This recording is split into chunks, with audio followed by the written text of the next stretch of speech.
Welcome to the Bringing the Human Back to Human Resources podcast. I'm Tracy Chernoff, and I've spent my entire professional career in HR. Each week, we'll explore the delicate balance between people and business with the aim to reconnect the two and create meaningful outcomes. Listen in as I share my own experiences, challenge the status quo, and chat with guests from various industries about our mission to bring the human back to human resources. Hi, everyone. Welcome back to the Bringing the Human Back to Human Resources podcast. Thank you so much for being here for another week. Make sure that you are rating, reviewing, and subscribing wherever you're catching this episode, whether you're listening or watching. I would totally appreciate it. And please, if you haven't already, sign up for my newsletter at hrtracy.com. That's HRTRACI. The newsletter comes out every week, and it's a great way for us to communicate directly. So I'm going to keep this week's episode fairly abbreviated because there was something that came out in the news actually today, the day that I'm recording, which is the day after Memorial Day, that I thought was really interesting because I've talked about it a little bit on the podcast, especially throughout the pandemic and as we were kind of seeing like the ebbs and flows of workplace changes and workforce changes. So the hot story for today, which if you have been listening for a while, you know that I get a ton of news from the Human Times newsletter, and you can head to my link tree in the show notes if you want to subscribe as well. But basically, the hot story today, which I also had read in Bloomberg before I opened up the newsletter, is that women are leading the recovery as workforce participation reaches record high. Now, the reason why I wanted to talk about that today or this week is because I kind of made this prediction that because of changes in the workforce, and I made this prediction a while ago, maybe back in 2020 already, that because of changes in the workforce and the way that businesses were reacting to remote work, hybrid things like that, that COVID essentially pushed out women from the workforce, which I'll get to in this article. Women were pushed out of the workforce a bit, and that I basically made this sweeping generalization, this prediction that unless something changed, that women would not uh, be seen in the workforce at any level that they were at prior to the pandemic, just because the challenges at home and the way that the economy was impacted by COVID, like all of those things had an impact on women, especially in business. And what's interesting about this article is that this actually challenges that prediction, which I really love. I'm glad that I was wrong so far. So I'm going to read you basically the blurb from the article, which is from the Columbian. And it says the participation rate of women aged 25 to 54 in the workforce has reached a record high of 77.5%, surpassing the peak reached in 2000, according to government data. This marks a fast reversal from the pandemic-induced so-called she-cession, that's in air quotes, and sees this is kind of what I was talking about before, that women were essentially kind of pushed out of the workforce because of the changes that incurred from COVID. Anyway, let me continue. So this marks a fast reversal from the pandemic-induced so-called she-cession that saw millions of women lose their jobs or leave the workforce to care for loved ones. The rise in women's workforce participation is driven by economic conditions, including a strong job market and persistent inflation that has pressured families to find ways to offset soaring costs. The pandemic has also reshaped workplace policies and child care arrangements in ways that are influencing women's decisions to enter or stay in the workforce. However, economists warn that without underlying changes in work-family policy and child care availability, further increases in women's workforce participation may not be sustainable. So what I'm happy about is to hear that actually there are more women in the workforce today than in 2000. That's awesome. That it's a 77.5% participation rate. That's huge. I mean, to have a record high when we've seen global changes and global impact from COVID is a huge win. What I think is important about that blurb is the kind of the heads up that unless there are continued changes or strives toward a more sustainable experience for women in the workforce, that this could actually change. And so my prediction in past episodes was basically that kind of similar to that unless, businesses and the workforce itself changed to allow and accommodate more remote work, that we would probably continue to see women leaving the workforce. Now, naturally, there are a ton of factors here, like the economy and inflation and the job market, as the article mentioned. Now, what's interesting, and the reason why I wanted to talk about this, other than, one, debunking my prediction, two, making sure that we're getting set up for success to ensure that women are still in the workforce for years to come and that we sustain this. And then three, which is this final point here, or not final point, but third point, that there are all of these other factors that influenced this increase in participation rate. So when we think about the economy and inflation, obviously the cost of living across the world, but especially when we think of the United States, considering this percentage is reflective of U.S. numbers, there's a huge influence there on needing multiple incomes in one household, or dual incomes in one household, depending on the type of household that we're talking about. And we definitely hear a lot from women about the cost of childcare, for example, and whether or not those jobs that they held before actually kind of benefit them or pay them more than what childcare costs. Now, obviously, childcare is not the only reason why women left the workforce in the pandemic, as this article quoted the she session in air quotes. Um, Obviously, caregiving can go beyond having children, but when you think about the cost of care, that's where many women most often are deciding whether or not, what the pros and cons are, and the cost benefit analysis, so to speak, and what that looks like. And if you go back to some of my episodes, I'll have to figure out if I can remember which episode I kind of dove into this one on. I can probably figure it out. But if you think about that episode, I think I did talk about the challenges in pay equity and how women were leaving the workforce because of differences and potential disparities in pay compared to male counterparts. So this makes me wonder if there is less of a disparity, or if we're seeing maybe a more equitable approach to pay now that we've seen pay transparency take place in many states around the country. Like, there are all of these other things that I think about when I read this article. Like, are 77.5% of women in the workforce because they see what they can earn, and so they're not feeling like they're undercut? Are they earning more of a one-to-one ratio to counterparts in similar or the same roles? Is it that the cost is just too high for them to stay out of work? I don't know. I think it's probably all of those things. The other idea here is that in the article, it says the milestone marks a surprisingly fast reversal from the depths of the COVID crisis, which had undone years of progression in women's workforce participation. The bounce back reflects everything from the rise of remote work to long-term trends such as more women getting college degrees. But more than anything, it is driven by economic conditions. The U.S. job market is strong, lifting participation for a variety of groups, and persistent inflation has pressured families to find ways to offset soaring costs. So I would really love to highlight this job market piece, because some of you might be thinking the job market is not strong. I'm struggling to find people. I'm struggling to retain talent. Actually, if you're struggling to retain talent, it is possible that that is a great sign of the job market because there's competition. But otherwise, it's an engagement issue probably. There's that. And then some of you might even be thinking, well, I'm open to work and I can't find a job.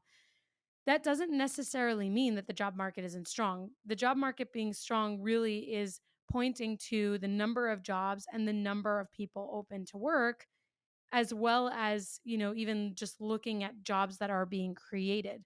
So I think it's really interesting because, of course, if you read enough articles about the economic situation and certain industries like tech, for example, you'll see this huge gray cloud cast over the job market and those particular industries. But this article is doing a really good job so far, and I will, of course, link it in the show notes so you can check it out there yourself.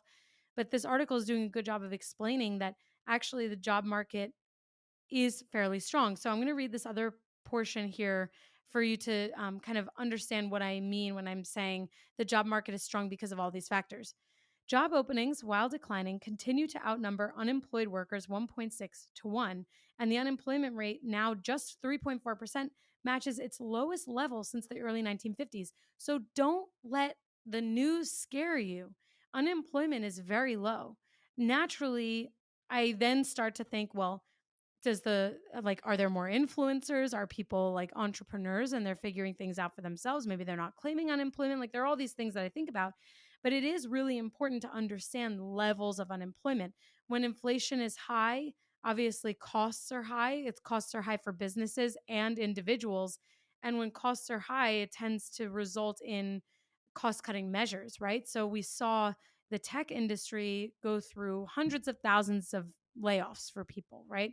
Hundreds of thousands of people, I should say, were laid off in that industry. But we can understand here that these numbers are across the nation. This is not just based on industry. So if the job openings are declining a bit, but unemployment rates are low, people are receiving or earning income somewhere. They kind of talk about how the disconnect between labor demand and supply has forced businesses to rapidly increase wages to attract and retain workers. So all of this, of course, is connected. When we see that there are uh, lower unemployment rates, and with pay transparency, companies became even more competitive with one another because they're able to see what the other or what their competitor is potentially offering. They are going to work double time to retain their people. Private sector wages and salaries have climbed over 10% in the last 2 years. So, with all of this competition, with all of this supply, there's also an increase in demand. And that demand is really first taking place in wanting to retain people. So, for me, this kind of translates when we think about women in the workforce. It makes me think that actually maybe there have been retention measures specifically targeting those who maybe were impacted by pay inequities, because we know that women are paid less to the dollar to their male counterparts. And obviously, there's a lot that goes into that. I've talked about this before.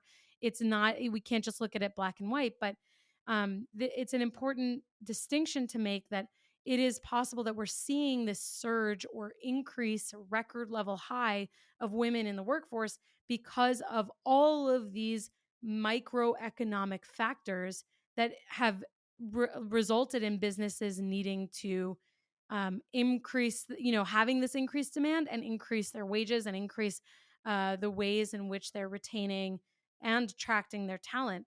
And of course, it's not lost on me that it is possible that there were more focuses, I should say, on DE&I. And maybe in the past, companies didn't have such a wonderful spread or representation of women in leadership or women in the industry, depending on the industry. Of course, there are some industries that are women dominated and there are some industries that are not. And so I can probably talk about all of these other small factors that could weigh into or play into, I should say, this idea and this concept and these numbers. If your company is remote or hybrid, then you know just how difficult it can be to grow your company's culture beyond a pre-scheduled Zoom happy hour or occasional lunch and learn. Well, this week's sponsor is here to solve that. They're called CultureBot. CultureBot has devised what will likely become the gold standard for growing and blossoming a company culture inside of Slack. The app is like a sidekick for any HR or people professional, automating a lot of the mundane tasks you probably are forgetting to do on a daily basis. Things like birthday and work anniversary celebrations, team shoutouts and kudos, employee introductions, and remote games. It even has health and wellness tips and conversation starters. If that piques your interest, this will get you even more excited. Today, I'm able to share a special promotion for listeners of the podcast. You can get your first 6 months of CultureBot for 50% off. Plus, if your team is under 25 employees, CultureBot is free forever. So if you're looking for a way to create a culture of appreciation and drive increased engagement and togetherness across your team, I definitely recommend checking out CultureBot. Go to getculturebot.com/humanhr. That's getculturebot.com/humanhr to get the offer. Plus, I've added the link in the show notes so you can just click right there. Now, let's get back to the podcast. Nothing economically or even from a job perspective can be taken at surface level. There's always going to be this, multitude of factors that influence the way numbers trend or the way that we perceive data. But I thought this was so interesting because, when we think about the future, if companies, let's say companies say, okay, we're going fully back into the work, into the office and there's no flexibility, that is one area where we could see women leaving the workforce. If companies say, no, we're not interested in improving our benefits for childcare or caregiving or, offering subsidies for facilities or childcare or even having childcare on site if we're requiring people to go into the office, that's another place where we could see women leaving the workforce. So what I read before about how companies, need to think about the sustainability of this 77.5% participation rate of women in the workforce, there has to be this recognition that there will be more to come or an exodus to come if there aren't sustainable practices kind of put in place. I do think that if companies that want to be in person thought about the facilities or the resources that they have on site for their employees, this is not even just for women but men too, especially thinking about like childcare. I could imagine a world where if company A said, we're going fully back into the office, we're on site, and we recognize that 50% of our employees have dependents. And so as a result, we are going to be opening up a childcare facility with, certified teachers or daycare professionals with background checks and whatever their whatever title might be akin to these roles, that people would probably be much more inclined to bring their children or their dependents. Obviously it's usually children in these situations. If they were to bring their children, that would actually be a huge motivator for people to go back into the office because childcare is so expensive. Why would someone go into the office when they could maybe even find a job that pays them a little bit less and doesn't require them to then have in-home childcare when they are at the office? Like there are all of these things that have to kind of, or I should say, predicate like a new approach to work. And I feel like in the past, like when I was growing up in the 90s, I feel like I remember childcare facilities being in offices, but maybe this is just me making it up, or maybe it was a Rugrats episode and I'm totally misremembering reality. Like that's totally possible. But I can't really understand why offices, especially huge buildings, right? Like let's say someone works in a major office building, like when I worked in in an office, I worked in a major office building. Why shouldn't every company that works or that pays rent or rents out a floor in that building contribute to having a childcare facility on site? Like that's a great idea if you ask me, and I would totally be interested to hear if there are companies that are doing this or buildings that do have this, because for me, it makes sense as a way to drive retention too. If you have company A that offers that and company B that doesn't, I mean, and they're both in person or hybrid, there's a huge benefit to staying with company A because you have built-in childcare. It's a huge benefit. I mean, when you think about like the cost or the benefit, I should say, of that, the cost of the business and the benefit to the employee, that could be thousands of dollars a month that an employee is then essentially getting added onto their compensation package, their total comp package, and that a business can really leverage not only um, as a selling point, but also as a retention point. So the article, of course, continues by saying that the rise of remote and hybrid work, as well as more flexibility, is a likely contributor to this increase or record high for participation rate of women. But it goes on to say that meanwhile, participation among women 55 and older has been stuck near pandemic era lows, a pattern that suggests older women continue to make sacrifices to help keep their younger family members in the workforce. If the daycare was closed, Granny became the nanny. That actually helped. This is what one person contributing to the article is saying. that actually helped to foster labor force attachment for a lot of women in that prime working age, even as it pulled down labor force attachment among older women. And all of this makes me think too about how many women end up leaving the workforce because of having to essentially choose between starting a family or continuing their careers, especially in some states that don't offer great parental leave benefits, or companies that don't offer great parental leave benefits. There are still companies to this day that do not offer competitive paternity or maternity leaves and kind of just defer to what the government says or doesn't say. I think I had mentioned that I have a friend who works for a small business, and they don't qualify for FMLA even though they are in New York and they have these wonderful benefits. They don't qualify for FMLA, so their benefits are really just short-term disability through the state.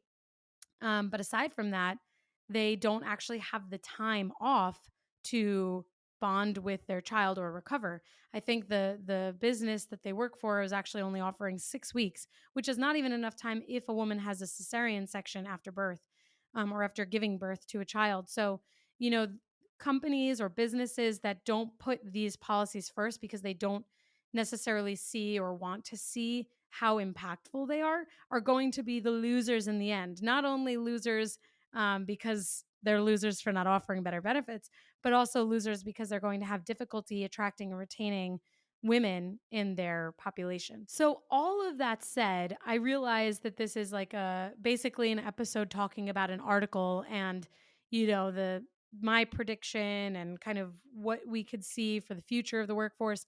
I wanted to bring this up because many of you who are listening are women, not all of you. And most of you are in HR. So what does this mean? Of course, here's the call to action. We have an opportunity to make sure that we are sustaining these record level highs. And again, how do we do that? We can either if we're fully in person, think about childcare subsidies or facilities on site if you're a large enough company. We can think about allowing the flexibility and just encouraging our colleagues to be more open to flexibility because it benefits everyone, not only women, but also those who have disabilities and maybe require more accommodation. Flexibility is huge for every single person in the workforce.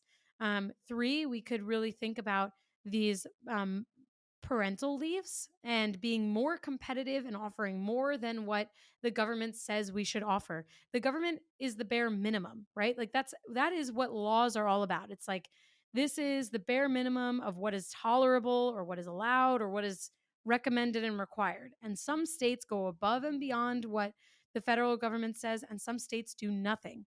And it's up to businesses to decide how they are going to interact with laws and regulations. But just like the minimum wage is the minimum wage, it's not the maximum wage, right? Businesses have an opportunity, an option to make a decision to go above and beyond what the government is saying is the minimum for business. So these are all areas where we as HR leaders have a huge opportunity to influence the trajectory of the workforce and to ensure that we are sustaining women in business. Women should not have to decide between having a family and raising their families and giving up on their career trajectories. They should be able to receive promotions or have pay equity and still be able to have the flexibility to be present in their family lives. And men and anyone who is a parent should have those same flexibilities and benefits afforded to them. So that is your call to action. That is your charge as HR leaders or business leaders, if you're not other business leaders, if you're not in HR, that we have this huge opportunity in front of us to make sure that we are sustaining this type of growth in the workforce so that my prior predictions remain wrong. I don't want women to make this big exodus from the workforce. We have to stay in the workforce. We've made huge progress, and clearly a 77.5% participation rate is something to celebrate. So now, while we celebrate, we have to also think about the future and think about how we are going to sustain and maintain those percentages, if not increase them. So with that, I hope you all have a fabulous week and that, For those of you who have served or have lost someone potentially in their service to this country, that the Memorial Day served as a a weekend or a holiday of remembrance and appreciation. I have had many friends and family who have served. And so, while it's easy to say happy Memorial Day, it's actually not really a happy holiday. It is kind of the first start of summer. But regardless, I think for those who have served and for those who have had loved ones serve and risk it all, thank you. I appreciate you. And we also are going into Pride Month. So be proud of yourself, be proud of who you are, and don't hide who you are either. Those are my 2 final parting messages for you. Again, don't forget to rate, review, subscribe. Also, subscribe to my newsletter on hrtracy.com and follow me on Instagram at hrtracy. Thank you so much, and I will see you next week. Hey, just before you go, don't forget to subscribe to this show so that you are the first to hear when an episode drops each week. And maybe leave a 5-star review and a comment about how much you loved this episode. Plus, if you have someone in mind who would really enjoy this episode, make sure you share it with them. Thank you so much for tuning in, and I will see you next week.